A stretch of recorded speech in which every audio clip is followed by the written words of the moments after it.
اعوذ باللہ من الشیطان الرجیم بسم اللہ الرحمن الرحیم قل هو اللہ احد اللہ الصمد لم یلد ولم یولد ولم یکن لہ کفوا احد۔ کہو وہ اللہ ایک ہے، یکتا۔ اللہ سب سے بے نیاز ہے اور سب اس کے محتاج ہیں۔ نہ اس کی کوئی اولاد ہے اور نہ وہ کسی کی اولاد، اور کوئی اس کا ہمسر نہیں ہے۔ نمبر 1، اس حکم کے اولین مخاطب تو رسول اکرم صلی اللہ علیہ وآلہ وسلم ہیں، کیونکہ آپ ہی سے یہ سوال کیا گیا تھا کہ آپ کا رب کون اور کیسا ہے، اور آپ ہی کو حکم دیا گیا کہ اس سوال کے جواب میں آپ یہ کہیں۔ لیکن حضور اکرم صلی اللہ علیہ وآلہ وسلم کے بعد ہر مومن اس کا مخاطب ہے، اس سے بھی وہی بات کہنی چاہیے جس کے کہنے کا حکم حضور اکرم صلی اللہ علیہ وآلہ وسلم کو دیا گیا تھا۔ نمبر 2، یعنی میرے جس رب سے تم تعارف حاصل کرنا چاہتے ہو وہ کوئی اور نہیں بلکہ اللہ ہے۔ یہ ان سوال کرنے والوں کو بات کا پہلا جواب ہے، اور اس کا مطلب یہ ہے کہ میں کوئی نیا رب لے کر نہیں آ گیا ہوں جس کی عبادت اور دوسرے سب معبودوں کو چھوڑ کر میں تم سے کروانا چاہتا ہوں، بلکہ وہ وہی ہستی ہے جس کو تم اللہ کے نام سے جانتے ہو۔ اللہ عربوں کے لیے کوئی اجنبی لفظ نہ تھا۔ قدیم ترین زمانے سے وہ خالق کائنات کے لیے یہی لفظ استعمال کر رہے تھے، اور اپنے دوسرے معبودوں میں سے کسی پر بھی اس کا اطلاق نہیں کرتے تھے۔ دوسرے معبودوں کے لیے ان کے ہاں الہ کا لفظ رائج تھا۔ پھر اللہ کے بارے میں ان کے جو عقائد تھے ان کا اظہار اس موقع پر خوب کھل کر ہو گیا تھا جب ابرہ نے مکہ پر چڑھائی کی تھی۔ اس وقت خانہ کعبہ میں 360 الہوں کے بت موجود تھے، مگر مشرکین نے ان سب کو چھوڑ کر صرف اللہ سے دعائیں مانگی تھیں، وہ اس بلا سے ان کو بچائے۔ گویا وہ اپنے دلوں میں اچھی طرح جانتے تھے کہ اللہ کے سوا کوئی الہ اس نازک وقت میں ان کی مدد نہیں کر سکتا۔ کعبے کو بھی وہ ان الہوں کی نسبت سے بیت الہیہ نہیں بلکہ اللہ کی نسبت سے بیت اللہ کہتے تھے۔ قرآن میں جگہ جگہ یہ بتایا گیا کہ اللہ تعالیٰ کے بارے میں مشرکین عرب کا عقیدہ کیا تھا۔ مثال کے طور پر سورہ زخرف میں ہے، اگر تم ان سے پوچھو کہ انہیں کس نے پیدا کیا ہے تو یہ ضرور کہیں گے اللہ نے۔ آیت 87۔ سورہ عنکبوت میں ہے، اگر تم ان سے پوچھو کہ آسمانوں اور زمین کو کس نے پیدا کیا ہے، چاند اور سورج کو کس نے مسخر کر رکھا ہے تو یہ ضرور کہیں گے اللہ نے۔ اگر تم ان سے پوچھو کہ کس نے آسمان سے پانی برسایا اور اس کے ذریعہ سے مردہ پڑی ہوئی زمین کو جلا اٹھایا تو یہ ضرور کہیں گے اللہ نے۔ آیت 61 تا 63۔ سورۃ مومنون میں ہے، ان سے کہو بتاؤ اگر تم جانتے ہو کہ یہ زمین اور اس کی ساری آبادی کس کی ہے، یہ ضرور کہیں گے اللہ کی۔ ان سے پوچھو 7 آسمانوں اور عرش عظیم کا مالک کون ہے، یہ ضرور کہیں گے اللہ۔ ان سے کہو بتاؤ اگر تم جانتے ہو کہ ہر چیز پر اقتدار کس کا ہے، اور کون ہے اور جو پناہ دیتا ہے اور اس کے مقابلے میں کوئی پناہ نہیں دے سکتا، یہ ضرور جواب دیں گے یہ بات تو اللہ ہی کے لیے ہے۔ آیت 84 تا 89۔ سورہ یونس میں ہے، ان سے پوچھو کون تم کو آسمان اور زمین سے رزق دیتا ہے، یہ سماعت اور بینائی کی قوتیں جو تمہیں حاصل ہیں کس کے اختیار میں ہیں، اور کون زندہ کو مردہ سے اور مردہ کو زندہ سے نکالتا ہے، کون اس نظم عالم کی تدبیر کر رہا ہے، یہ ضرور کہیں گے اللہ۔ آیت 31۔ اس سورہ یونس میں ایک اور جگہ ہے، جب تم لوگ کشتیوں پر سوار ہو کر باد موافق پر فرحانہ اور شاداں سفر کر رہے ہوتے ہو، پھر یکا یک باد مخالف کا زور ہوتا ہے اور ہر طرف سے موجوں کے تھپیڑے لگنے لگتے ہیں اور مسافر سمجھ لیتے ہیں کہ طوفان میں گھر گئے۔ اس وقت سب اپنے دین کو اللہ ہی کے لیے خالص کر کے اس سے دعائیں مانگتے ہیں کہ اگر تو نے ہمیں اس بلا سے نجات دے دی تو ہم شکر گزار بندے بنیں گے، مگر جب وہ ان کو بچا لیتا ہے تو پھر وہی لوگ حق سے منحرف ہو کر زمین میں بغاوت کرنے لگتے ہیں۔ آیت 22 تا 23۔ یہی بات سورہ بنی اسرائیل میں یوں دہرائی گئی ہے، جب سمندر میں تم پر مصیبت آتی ہے تو اس کے ایک کے سوا دوسرے جن جن کو تم پکارتے ہو وہ سب گم ہو جاتے ہیں، مگر جب وہ تم کو بچا کر خشکی پر پہنچا دیتا ہے تو تم اس سے منہ موڑ جاتے ہو۔ آیت 67۔ ان آیات کو نگاہ میں رکھ کر دیکھیے کہ جب لوگوں نے پوچھا کہ تمہارا رب کون ہے اور کیسا ہے جس کی بندگی عبادت کی طرف تم ہمیں بلاتے ہو، تو انہیں جواب دیا گیا هو اللہ، وہ اللہ ہے۔ اس جواب سے خود بخود یہ مطلب نکلتا ہے کہ جس سے تم خود اپنا اور ساری کائنات کا خالق، مالک، رازق اور مدبر و منتظم مانتے ہو، اور سخت وقت آنے پر جسے دوسرے سب معبودوں کو چھوڑ کر رد کر کے رو کے اسی کو پھر پکارتے ہو، وہی میرا رب ہے۔ سارے جتنے بھی ہیں دوسرے سب معبودوں کو چھوڑ کر مدد کے لیے پکارتے ہو، وہی میرا رب ہے اور اسی کی بندگی کی طرف میں تمہیں بلاتا ہوں۔ اسی جواب میں اللہ تعالیٰ کی تمام صفات کمالیہ آپ آ جاتی ہیں، اس لیے کہ یہ بات سرے سے قابل تصور ہی نہیں کہ کائنات کو پیدا کرنے والا، اس کے انتظام اور اس کے معاملات کی تدبیر کرنے والا، اس میں پائی جانے والی تمام مخلوقات کو رزق دینے والا اور مصیبت کے وقت اپنے بندوں کی مدد کرنے والا زندہ نہ ہو، سنتا اور دیکھتا نہ ہو، قادر مطلق نہ ہو، علیم اور حکیم نہ ہو، رحیم اور کریم نہ ہو اور ان سب پر غالب نہ ہو۔ نمبر 3، نحوی قواعد کی روح سے علماء نے هو اللہ احد کی متعدد ترکیبیں بیان کی ہیں، مگر ہمارے نزدیک ان میں سے جو ترکیب اس مقام کے ساتھ پوری مناسبت رکھتی ہے وہ یہ ہے کہ ہوا مبتدا ہے، اللہ اس کی خبر ہے اور احد اس کی دوسری خبر۔ اس ترکیب کے لحاظ سے اس جملے کا مطلب یہ ہے کہ وہ جس کے بارے میں تم لوگ سوال کر رہے ہو اللہ ہے، یکتا ہے۔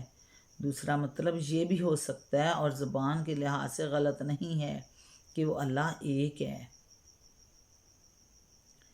یہاں سب سے پہلے یہ بات سمجھ لینی چاہیے کہ اس جملہ میں اللہ تعالیٰ کے لیے لفظ احد جس طرح استعمال کیا گیا ہے وہ عربی زبان میں اس لفظ کا غیر معمولی استعمال ہے۔ معمولاً یہ لفظ یا تو مضاف یا مضاف الیہ کے طور پر استعمال ہوتا ہے، جیسے یوم الاحد ہفتے کا دن، پہلا دن، اور فب آسو احدکم اپنے کسی آدمی کو بھیجو، یا نفی عام کے لیے استعمال ہوتا ہے، جیسے ما جاءنی احد میرے پاس کوئی نہیں آیا،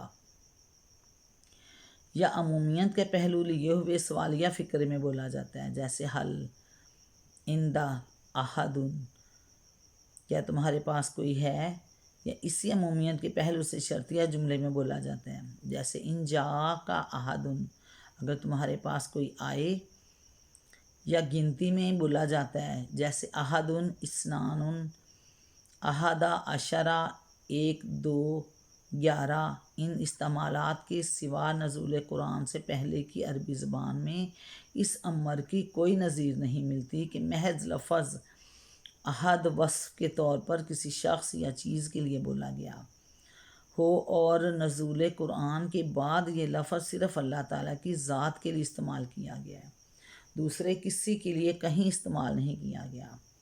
یہ غیر معمولی طرز بیان سے خود بخود یہ ظاہر ہوتا ہے کہ یکتا و یگانہ ہونا اللہ کی خاص صفت ہے، موجودات میں سے کوئی دوسرا اس صفت سے متصف نہیں ہے، وہ ایک ہے، کوئی اس کا ثانی نہیں۔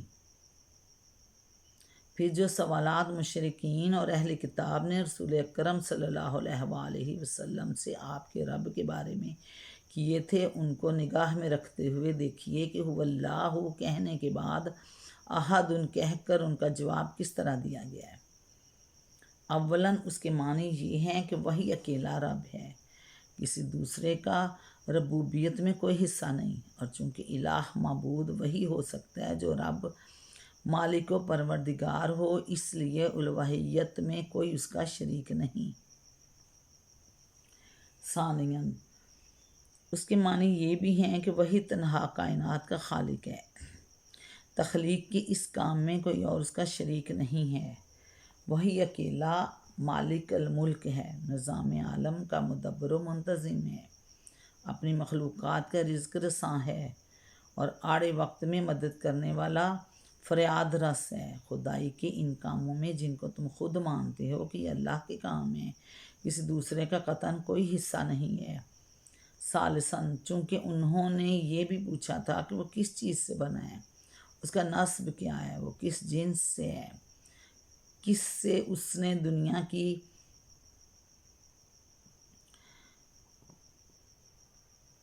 میراث پائی ہے، اور اس کے بعد کون اس کا وارث ہوگا۔ اس نے دنیا کی میراث پائی ہے اور اس کے بعد کون اس کا وارث ہوگا۔ اس لیے ان کے سارے سوالات کا جواب اللہ تعالیٰ کے لیے صرف ایک لفظ احد بول کر دے دیا گیا ہے۔ اس کے معنی یہ ہیں کہ وہ نمبر ایک وہی ایک خدا ہمیشہ سے ہے اور ہمیشہ رہے گا، نہ اس سے پہلے کوئی خدا تھا نہ اس کے بعد کوئی خدا ہوگا۔ نمبر دو خداؤں کی کوئی جنس نہیں ہے جس کا وہ فرد ہو، بلکہ وہ اکیلا خدا ہے اور کوئی اس کا ہم جنس نہیں۔ نمبر تین اس کی ذات محض واحد نہیں بلکہ احد ہے، جس میں کسی حیثیت سے بھی کثرت کا کوئی شائبہ نہیں ہے، وہ اجزاء سے مرکب وجود نہیں ہے جو قابل تجزیہ و تقسیم ہو، جو کوئی شکل اور صورت رکھتا ہو، جو کسی جگہ میں رہتا ہو یا کوئی چیز اس کے اندر جگہ پاتی ہو، جس کا کوئی رنگ ہو، جس کے کچھ اعضاء ہوں، جس کی کوئی سمت اور جہت ہو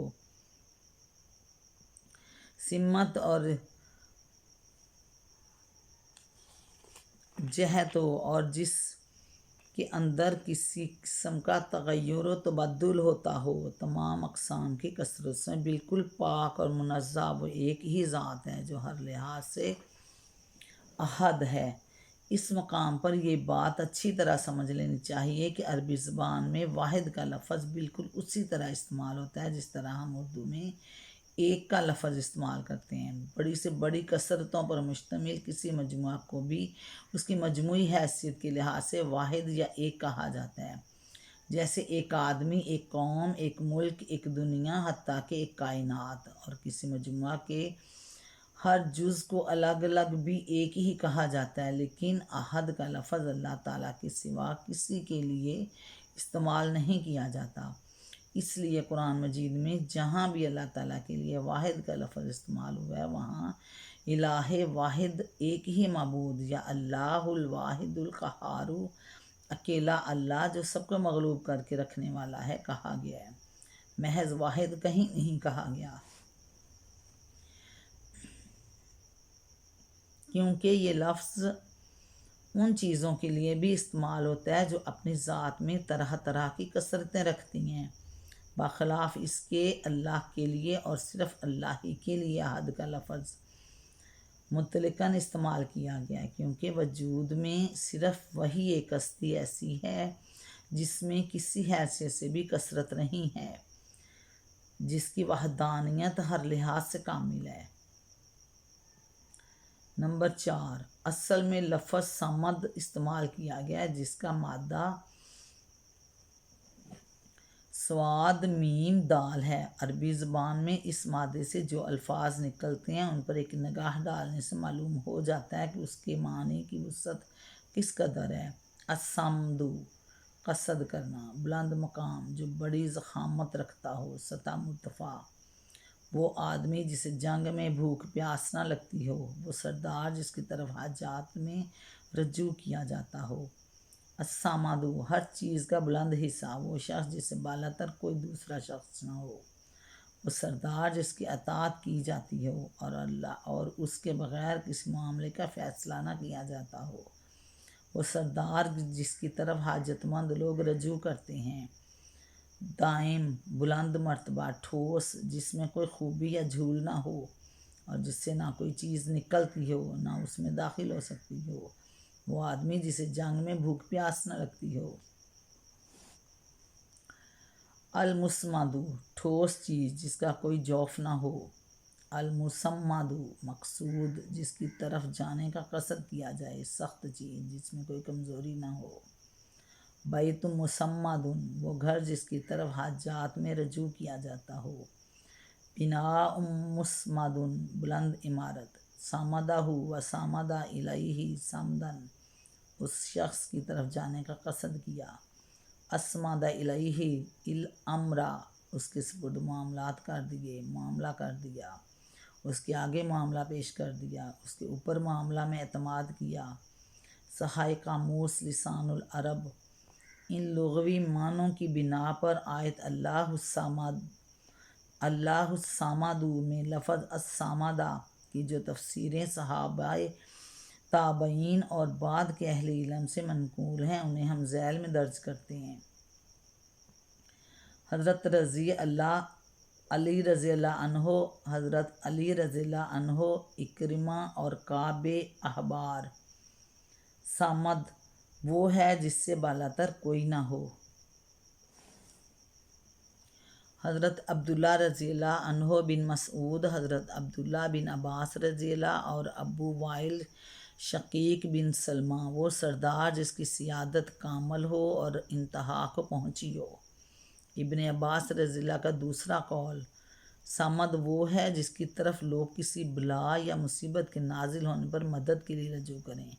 ان کا ایک اور قول، وہ سردار جو اپنی سیادت میں، اپنے شرف میں، اپنی عظمت میں، اپنے حلم اور بردباری میں، اپنے علم میں اور اپنی حکمت میں کامل ہو۔ حضرت ابو ہریرہ رضی اللہ تعالیٰ عنہ وہ جو سب سے بے نیاز ہو اور سب اس کے محتاج ہوں۔ اکرمہ کے دوسرے اقوال، وہ جس میں سے نہ کوئی چیز کبھی نکلی ہو نہ نکلتی ہو، جو نہ کھاتا ہو نہ پیتا ہو، اسی کے ہم معنی اقوال شعبی اور محمد بن کعب القرظی سے بھی منقول ہیں۔ سدی مطلوب چیزیں حاصل کرنے کے لیے لوگ جس کا قصد کریں اور مصائب میں مدد کے لیے جس کی طرف رجوع کریں۔ سعید بن جبیر وہ جو اپنی صفات اور اعمال میں کامل ہو۔ ربیع بن انس وہ جس پر کوئی آفت نہ آتی ہو۔ مقاتل بن حیان وہ جو بے عیب ہو۔ ابن کنسیان وہ جس کی صفت سے کوئی دوسرا متصف نہ ہو۔ حسن بصری اور قتادہ جو باقی رہنے والا اور لازوال ہو۔ اسی سے ملتے جلتے اقوال مجاہد اور معمر اور مرۃ الحمدانی سے بھی منقول ہیں۔ مرۃ الحمدانی کا ایک اور قول یہ ہے کہ وہ جو اپنی مرضی کے مطابق جو چاہے فیصلہ کرے اور جو کام چاہے کرے، اس کے حکم اور فیصلے پر نظر ثانی کرنے والا کوئی نہ ہو۔ ابراہیم نخعی وہ جس کی طرف لوگ اپنی حاجتوں کے لیے رجوع کریں۔ ابو بکر الانباری اہل لغت کے درمیان اس میں کوئی اختلاف نہیں کہ صمد اس سردار کو کہتے ہیں جس سے بالاتر کوئی اور سردار نہ ہو اور جس کی طرف لوگ اپنی حاجات اور اپنے معاملات میں رجوع کریں۔ اسی کے قریب الزجاج کا قول ہے، وہ کہتے ہیں صمد وہ ہے جس پر سرداری ختم ہو گئی ہو اور ہر ایک اپنی حاجات کے لیے جس کی طرف رجوع کرے۔ اب غور کیجئے کہ پہلے فقرے میں اللہ احد کیوں کہا گیا ہے اور اس فقرے میں اللہ الصمد کو کہنے کی کیا وجہ ہے؟ لفظ احد کے متعلق ہم بیان کر چکے ہیں کہ وہ صرف اللہ تعالیٰ کے لیے مخصوص ہے، کسی اور کے لیے سرے سے مستعمل ہی نہیں ہے، اس لیے اسے احد یعنی نکرہ کی صورت میں استعمال کیا گیا ہے۔ لیکن صمد کا لفظ چونکہ مخلوقات کے لیے بھی استعمال ہوتا ہے، اس لیے اللہ صمد کہنے کے بجائے اللہ الصمد کو کہا گیا، جس کے معنی ہیں کہ اصلی اور حقیقی صمد اللہ تعالیٰ ہی ہے۔ مخلوق اگر کسی حیثیت سے صمد ہو بھی تو کسی دوسری حیثیت وہ صمد نہیں ہے، کیونکہ وہ فانی ہے، لازوال نہیں، قابل تجزیہ و تقسیم ہے، مرکب ہے، کسی وقت اس کے اجزاء بھی کر سکتے ہیں۔ بعض مخلوقات اس کے محتاج ہیں تو بعض کا وہ خود محتاج ہے، اس کی سیادت اضافی ہے نہ مطلق۔ کسی کے مقابلے میں وہ برتر ہے تو اس کے مقابلے میں کوئی اور برتر ہے۔ بعض مخلوقات کی بعض حاجات کو پورا کر سکتا ہے، مگر سب کی تمام حاجات کا پورا کرنا کسی مخلوق کے بس میں نہیں ہے۔ بخلاف اس کے اللہ تعالیٰ کی صمدیت اور حیثیت سے کامل ہے۔ ساری دنیا اس کی محتاج ہے اور وہ کسی کا محتاج نہیں۔ بخلاف اس کے اللہ تعالیٰ کی صمدیت ہر حیثیت سے کامل ہے۔ ساری دنیا اس کی محتاج ہے اور وہ کسی کا محتاج نہیں۔ دنیا کی ہر چیز اپنے وجود، بقا اور اپنی حاجات و ضروریات کے لیے شعوری طور پر یا غیر شعوری طور پر اسی کی طرف رجوع کرتی ہے، اور سب کی تمام حاجات پوری کرنے والا وہی ہے۔ وہ غیر فانی اور لازوال ہے، رزق دیتا ہے لیتا نہیں ہے، مفرد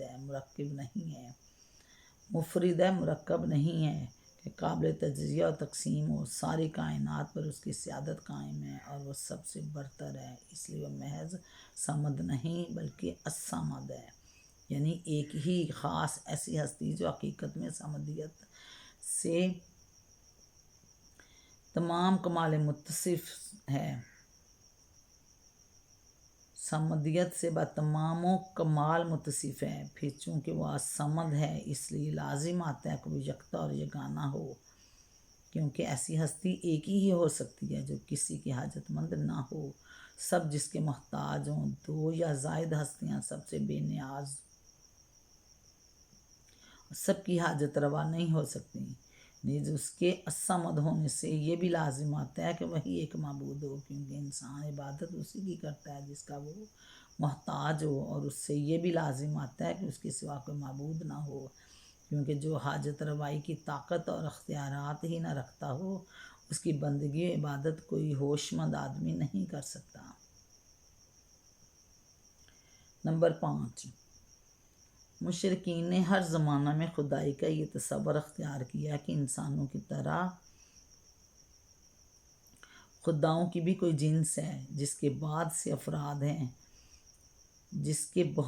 افراد ہیں اور ان میں شادی بیاہ اور توالد و تناسل کا سلسلہ چلتا ہے۔ اس جاہلانہ تصور سے انہوں نے اللہ رب العالمین کو بھی پاک اور بالاتر نہیں سمجھا اور اس کے لیے بھی اولاد تجویز کی۔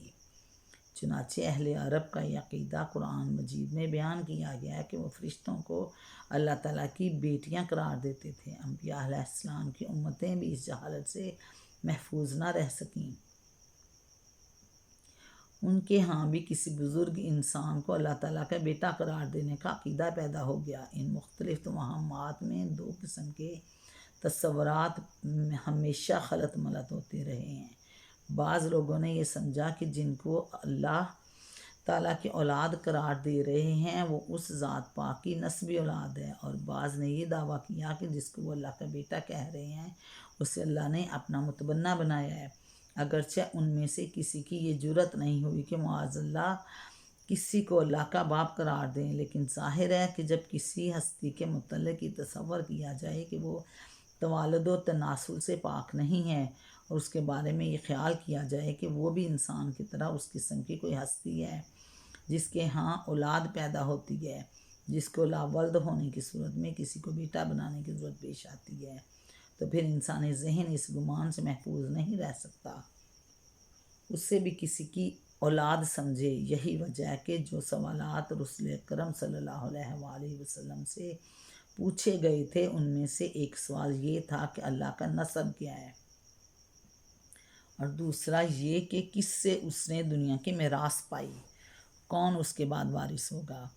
اس جاہلانہ مفروضات کا اگر تجزیہ کیا جائے تو معلوم ہو جاتا ہے کہ منطقی طور پر ان کو فرض کر لینے سے کچھ اور چیزوں کو بھی فرض کرنا لازم آتا ہے۔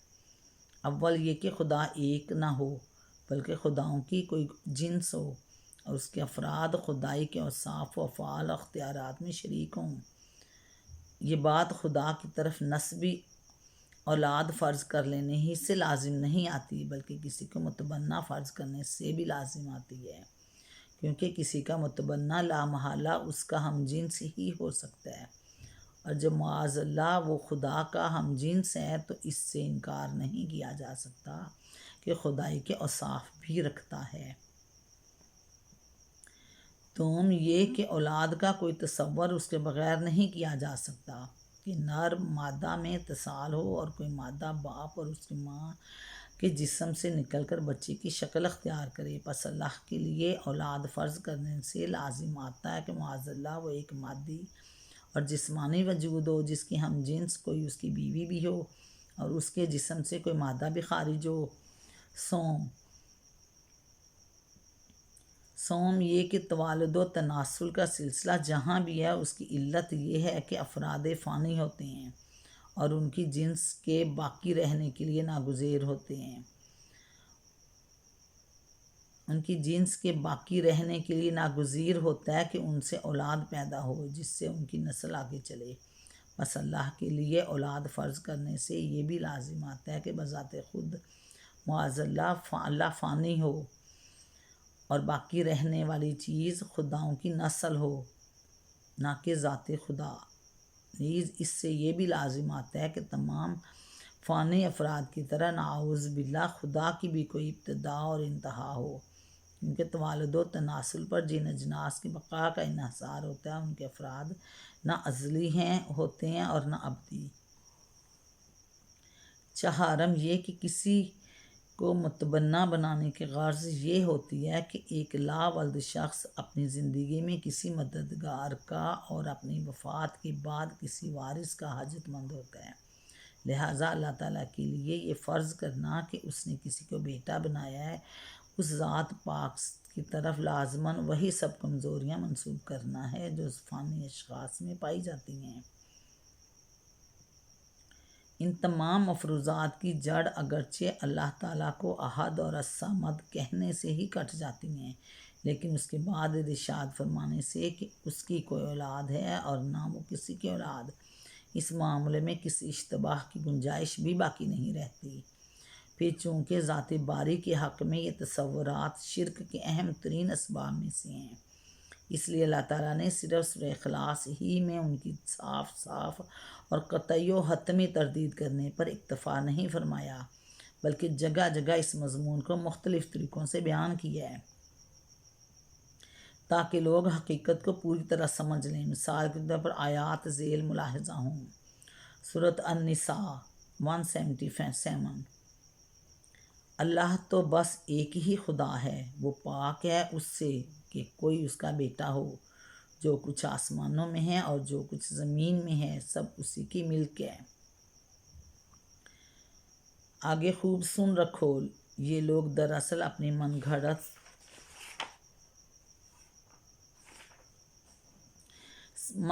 سے یہ بات کہتے ہیں کہ اللہ اولاد رکھتا ہے، فی الواقع یہ قطعی جھوٹے ہیں۔ الصافات 151-153۔ انہوں نے اللہ اور فرشتوں کے درمیان نسب کا رشتہ بنا رکھا، حالانکہ فرشتے خوب جانتے ہیں کہ لوگ مجرموں کی حیثیت سے پیش کیے جانے والے ہیں۔ الصافات 158 آیت۔ الزخرف 15 میں لوگوں نے اس کے بندوں میں سے بعض کو اس کا جز بنا ڈالا۔ حقیقت یہ ہے کہ انسان کھلا احسان فراموش ہے، اور لوگوں نے جنوں کو اللہ کا شریک ٹھہرا دیا حالانکہ وہ ان کا خالق ہے، اور انہوں نے بے جانے بوجھے ان کے لیے بیٹے اور بیٹیاں گھڑ لیں حالانکہ وہ پاک اور بالا تر ہے ان باتوں سے جو وہ کہتے ہیں۔ وہ تو آسمانوں اور زمین کا موجد ہے، اس کا کوئی بیٹا کیسے ہو سکتا ہے جبکہ کوئی اس کی شریک زندگی ہی نہیں۔ اس نے ہر چیز کو پیدا کیا ہے۔ الانعام 100-101۔ اور ان لوگوں نے کہا خدا نے رحمان نے کسی کو بیٹا بنایا ہے، اور ان لوگوں نے کہا کہ خدائے رحمان نے کسی کو بیٹا بنایا ہے، پاک ہے وہ، بلکہ جن کو یہ اس کی اولاد کہتے ہیں وہ تو بندے ہیں جنہیں عزت دی گئی ہے۔ الانبیاء میں 26۔ لوگوں نے کہہ دیا کہ اللہ نے کسی کو بیٹا بنایا ہے، سبحان اللہ، وہ تو بے نیاز ہے، آسمانوں میں جو کچھ ہے اور زمین میں جو کچھ ہے سب اس کی ملک ہے۔ تمہارے پاس اس قول کی آخر دلیل کیا ہے؟ کیا تم اللہ کے بارے میں وہ باتیں کہتے ہو جنہیں تم نہیں جانتے؟ سورہ یونس میں 68۔ اور اے نبی کہو تعریف ہے اس خدا کے لیے جس نے نہ کسی کو بیٹا بنایا ہے، نہ کوئی بادشاہی میں اس کا شریک ہے، اور نہ وہ عاجز ہے کہ کوئی اس کا پشتیبان ہو۔ اللہ نے کسی کو بیٹا نہیں بنایا ہے اور نہ کوئی دوسرا خدا اس کے ساتھ نہیں ہے، اور کوئی دوسرا خدا اس کے ساتھ نہیں ہے۔ سورۃ المومنون میں 91 آیت۔ ان آیات میں ہر پہلو سے ان لوگوں کے عقیدے کی تردید کر دی گئی ہے جو اللہ کے لیے نسبی اولاد یا متبنہ بنائی ہوئی اولاد تجویز کرتے ہیں، اور اس کے غلط ہونے کے دلائل بھی بیان کر دیے گئے ہیں۔ یہ اور اسی مضمون کی دوسری بہت سی آیات جو قرآن مجید میں سورہ اخلاص کی بہترین تفسیر کرتی ہیں۔ نمبر 6، اثر میں لفظ کف استعمال ہوا ہے جس کے معنی ہیں نظیر، مشابہ، مماثل، ہم رتبہ، مساوی۔ نکاح کے معاملے میں کفو کا لفظ ہماری زبان میں بھی استعمال ہوتا ہے، اور اس سے مقصود یہ ہوتا ہے کہ لڑکا اور لڑکی معاشرتی حیثیت سے برابر کی جوڑ ہوں۔ بس اسی آیت کا مطلب یہ ہے کہ ساری کائنات میں کوئی نہیں ہے، نہ کبھی تھا، نہ کبھی ہو سکتا ہے جو اللہ کے مانند یا اس کا ہم مرتبہ ہو، یا اپنی صفات و افعال اور اختیارات میں اس سے کسی درجہ میں بھی مشابہت رکھتا ہو۔